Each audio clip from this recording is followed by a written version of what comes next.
इतने सारे मुद्दे हैं तो आपके जो चेहरे हैं या आपके जो बड़े नेता हैं, जो आपके शीर्ष नेतृत्व में, वो क्यों नहीं आ रहे जनता के बीच में? कहाँ है राहुल गांधी? क्यों नहीं बता रहे कि देखिए ये प्रॉब्लम है, आप हम पर विश्वास करिए, हाथ को एक बार फिर से हाथ से जोड़कर देखिए। देखिए, राहुल गांधी जी भारत जोड़ो यात्रा में है, पूरा देश जानता है। और भारत जोड़ो यात्रा चुनाव जीतो यात्रा नहीं है, जल्द वो आ भी रहे हैं। और आप देखिएगा, मोदी जी अमित शाह जी इसलिए हैं, उनको पता लग रहा है, उन्होंने तो मान लिया, स्वीकार कर लिया है। जब पूरा मंत्रिमंडल आप बदल दें, सारे विधायकों के टिकट बदल दें, तो स्वाभाविक है उनको लग गया है कि हम हार रहे हैं। चुनाव लड़ने से पहले भाजपा ने हार मान ली है और कांग्रेस ठंडे ठंडे गामडे गामडे काम कर रही है। ठंडे ठंडे गामडे गामडे काम कर रही है क्या? आलोक जी, बहुत ही आप शांति से बोलते हैं, मुझे अच्छा लगा।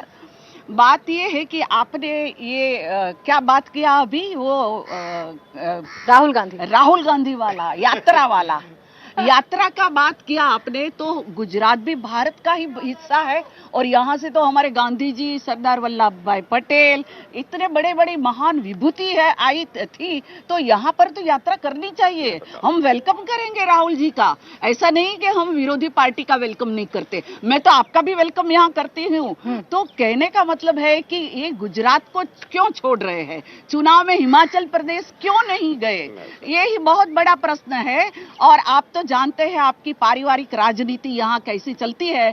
अभी मैं ज्यादा इस पर नहीं बोलूंगी, पर मैं जरूर बोलूंगी कि आपके यहाँ बेरोजगारी 30% है, आपके यहाँ पेट्रोल डीजल के भाव बहुत ज्यादा है। परिवारवाद का आपने जिक्र किया, लेकिन आरोप तो ये भी लगा रहे हैं कि यहाँ पर भी रिमोट कंट्रोल की सरकार है, मुख्यमंत्री क्यों बदलने पड़ गए 2-2 बार?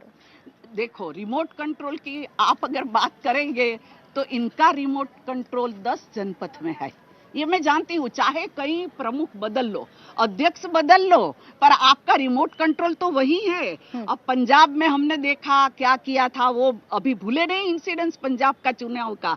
और राजस्थान में अभी जो हुआ, अभी खड़के जी आए, उससे आगे वो जो राजस्थान के 2 महानुभाव, खुद सीएम और वो है अपने पायलट जी, ये दोनों के बीच में क्या हुआ, ये तो चुनाव आ गए, सब शांत कर दिया।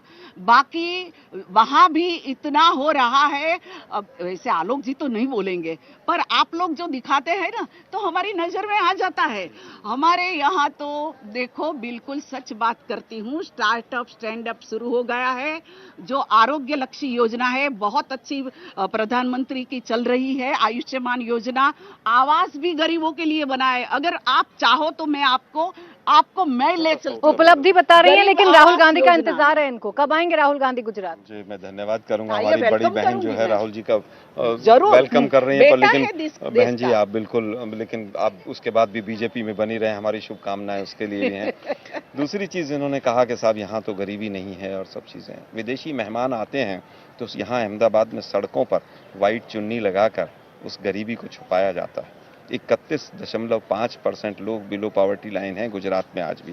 ये इनके सरकारी आंकड़े हैं, मेरे नहीं हैं। आप देखिए, कह रहे थे कि 2022 आएगा, भाइयों बहनों मित्रों, सबको डबल, क्या वो पता नहीं क्या क्या था, किसान की आमदनी डबल हो जाएगी। 32 रुपए से घट के 27 रुपए पे आ गए। मूंगफली का उत्पादन गुजरात के अंदर 8.5 लाख टन इस बार कम हुआ है और एमएसपी से 30% कम पर बिक रहे हैं। ऊंझा का आप देखे जाकर जीरे के व्यापारी से क्या हालत है। बीजेपी गंजों को कंघी बेच दे, बीजेपी की आदत है ये तो हमारी बड़ी बहन है, मैं इनसे कुछ नहीं कहूंगा। लेकिन मोदी साहब, अभी आप जो प्रधानमंत्री 6.5 करोड़ लोगों को बिलो पॉवर्टी लाइन ले आए, हंगर इंडेक्स में देश नीचे चला जाए, पर कैपिटा इनकम 25% कम हो जाए जिस देश की, बेरोजगारी चरम पर चला जाए, वो भी वोट मांग रहा है। नैतिक अधिकार नहीं है बीजेपी। फिर मेरा घूम फिर के वही सवाल है कि कांग्रेस अपने अंदर की जो कलह है उससे जूझ रही है, जिसकी वजह से मुद्दे नहीं पहुंचा पा रही जनता तक। मैंने कहा ना, देखिए, कलह हर पार्टी में होती है। स्वस्थ लोकतंत्र में कलह आपस में होना बहुत जरूरी है। नितिन पटेल जी का मैं बयान अभी गुजरात समाचार में 4 दिन पहले पढ़ रहा था, जिस दिन उनका टिकट कटा। उन्होंने स्पष्ट कहा कि आपको बताइए, एमएलए बना दें और मंत्री ना बनाए, मैं क्यों लड़ूं एमएलए का। इनके यहाँ एक प्रक्रिया हुई थी, सेंस प्रक्रिया, बहन जी को पता होगी। उसमें रूपानी जी ने भी टिकट मांगा था और नितिन पटेल जी ने भी। कहा गया कि नहीं, चुपचाप घर जाके बैठ जाओ, सबकी फाइल रखी हुई। हमारे यहाँ फाइल कल्चर नहीं है, इनके यहाँ फाइल कल्चर है, सबकी फाइल बना के रखते हैं। और इनका तो रिमोट कंट्रोल, एक यहाँ पर एक्स सिविल सर्वेंट है, क्या कैलाश नाथन बोलते हैं, क्या बोलते हैं, सारा रिमोट कंट्रोल उन्हीं के पास है। एक्स डिफेक्टो सीएम वो हैं, सीएम का नाम लोग नहीं जानते हैं। आपका झगड़ा लेकिन सड़क पर आ जाता है आलोक शर्मा जी, बड़ी फजीहत होती है आपकी। फिर वो तो आज राजस्थान में कमलम- क्या हुआ वो हम सब ने देखा है। आज कमलम के बाहर भी देखिए, आपके यहाँ भी ऐसे ही होता है क्या? मांगने के लिए। नहीं नहीं, आलोक जी ने बहुत अच्छी बात की कि ये हुआ, वो मंत्रियों के नाम भी लिए। मैं आपसे कहना चाहती हूँ कि हमारे यहाँ एक छोटे से बूथ लेवल के कार्यकर्ता को भी टिकट मांगने का अधिकार है। पहली बात ये। दूसरी बात, अगर टिकट मांगी तो उसे बुरा नहीं माना जाता। तीसरी बात, अगर टिकट मांगी और नहीं मिली तो वह कार्यकर्ता बैठ जाएगा, इसका मतलब ये नहीं कि वो निकल जाएगा। ऐसे नितिन भाई ने जो कहा कि मैं मेहसाणा से बाहर नहीं निकलूंगा, मैं मेहसाणा में काम करूंगा, अधिक, आपने ये भी पढ़ा होगा, अधिक लीड से मैं जिताऊंगा।